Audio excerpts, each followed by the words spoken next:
Welcome back to RAP4. I'm Warren Macy here.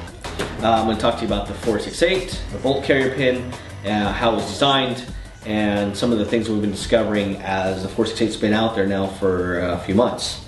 Okay, so first of all, 468. Let's take it apart. I think many of you already know how to do this.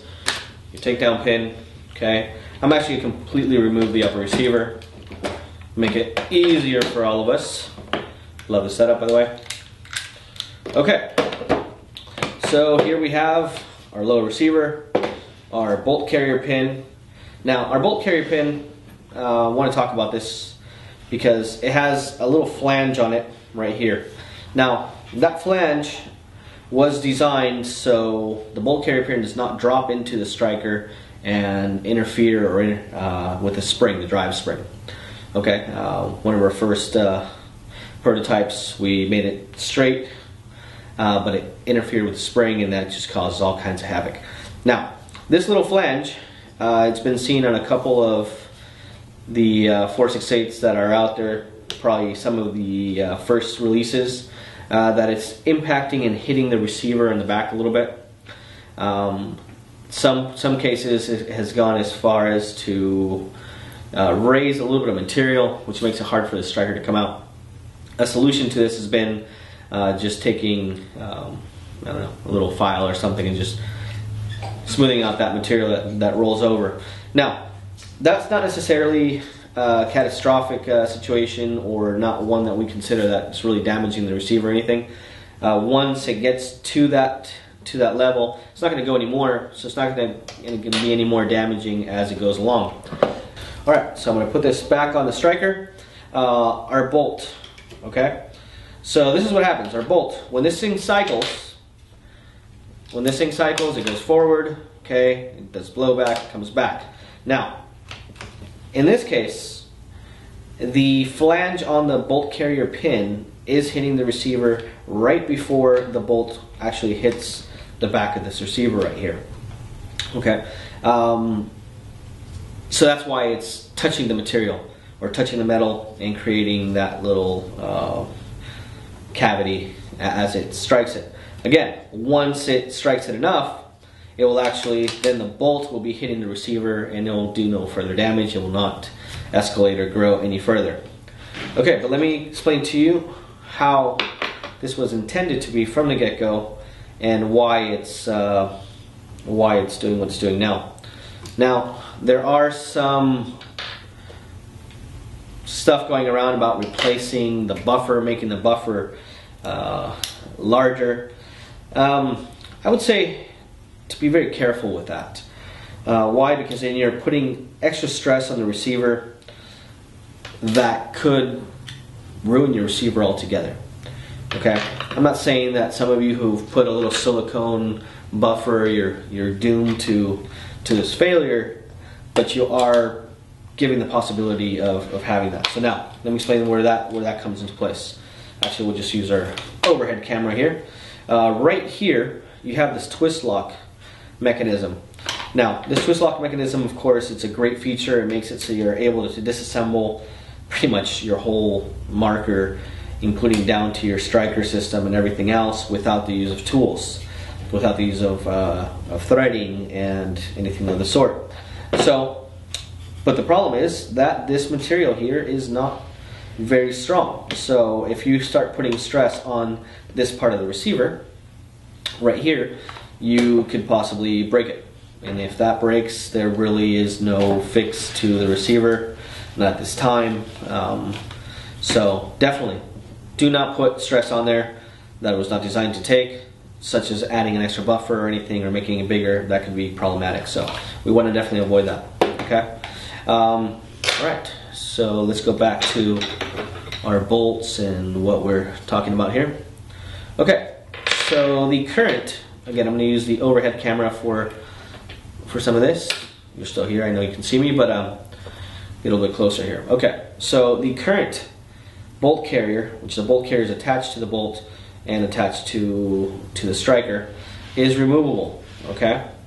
Now, the whole reason behind this, it was done so one could never, under any circumstance, well, at least under very few circumstances, be able to place the bolt carrier pin, the solid bolt carrier pin, one piece behind the striker.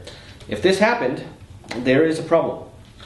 Your first cycle, you will be able to fire this thing. It will go pop, and it will blow back. But the problem is that now the rear of the striker, which I'm going to point again with the overhead cam here, the rear of the striker right here would impact the bolt carrier pin.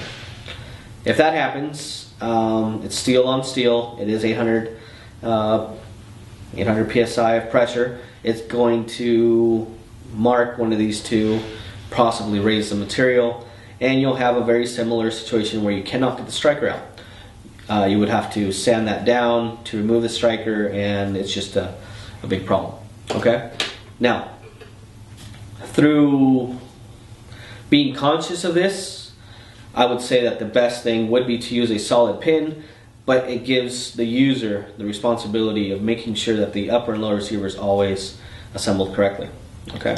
Now, we did many videos, all the run over, shooting with a shotgun in the water. All of that series of videos were before the split bolt carrier pin ever came into effect. Again, this one was done as a means for the users not to make the mistake of assembling incorrectly. So, alright, so let me show you how this would work. Okay, so now we are taking our bolt. Actually, I guess it wouldn't matter really. Okay, we're taking our bolt, we're putting the single piece bolt carrier pin. Okay, we're going to tighten it down here with set screws. The last few set screws of the 468 really. Okay, allow me a moment. Alright, so once again, overhead cam, we have taken off the two-piece bolt carrier pin and we're replacing it with a single piece. Okay? So we take our lower receiver again.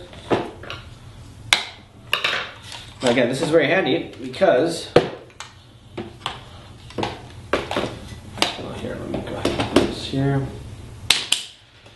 Alright, so we drop our bolt and bolt carrier in. Now, this is going to be not exactly in the right position, so what you do, and just like I showed in many of the first videos, you come in, basically that's all you do. I hope we're able to see that in the overhead cam. I'm going to repeat the process again so you can see exactly what I'm doing. Now, this will avoid you getting the bolt carrier stuck behind the striker, which is again the whole reason why the new bolt carrier pin came about. But it's causing that little problem that it can hit the receiver, and of course nobody likes. So what we do, we take our bolt and bolt carrier pin, put it all the way till it hits the lock bolt, close the receiver. Now you'll notice that it doesn't exactly close. There's going to be a little gap. So what you do is you take your charging handle, pull it back ever so slightly, then the pins were aligned, and at that point just hit your takedown pin and you're completely ready to go. Again, you can go ahead and check through your viewport so you can see your striker that you are pulling it back. If you were not pulling back your bolt, if you don't see that movement in your chamber check, you did not assemble it correctly. But if you were to follow those instructions, that would completely eliminate the chance of you hitting the receiver. But again, it gives you a very strong responsibility of knowing that you take this extra step so you do not ruin the striker, which of course if you ruin the striker, it'll make it really hard to get out. You would have to grind it off or something, which nobody wants to do. Alright, that's pretty much it as far as the 468 right now, and the bolt carrier pin. Now you can go ahead and request to have one of the solid one-piece bolt carrier pins if you want to, I don't know, upgrade to this perhaps, or change to this. So now your takedown pin will be on the top always. Now the great thing about that for me is that it's super simple to grab out, pull out, because now you have an anchor point right there. So it's really up to you. But again, if you do choose to use your split takedown pin, what I suggest is applying a dampener, a buffer, right here on this section of the receiver face. We don't have anything manufactured for this yet, because again, it's been either isolated or a few of the cases that are really, you know, troublesome or anything else. But something like about the thickness of this seal that you have between here and here, just attaching it to the receiver here would help you out. All that will do is that this flange that's on the bolt carrier pin would not be sticking out. It would be parallel to the rest of the pin in so many ways, so it will not hit the receiver. Alright, that's pretty much it on the 468, the bolt carrier pin maintenance and preventive measures that you want to take. Again, this thing was designed to use the one-piece bolt carrier pin. So, something for you there. Thank you very much. See you soon.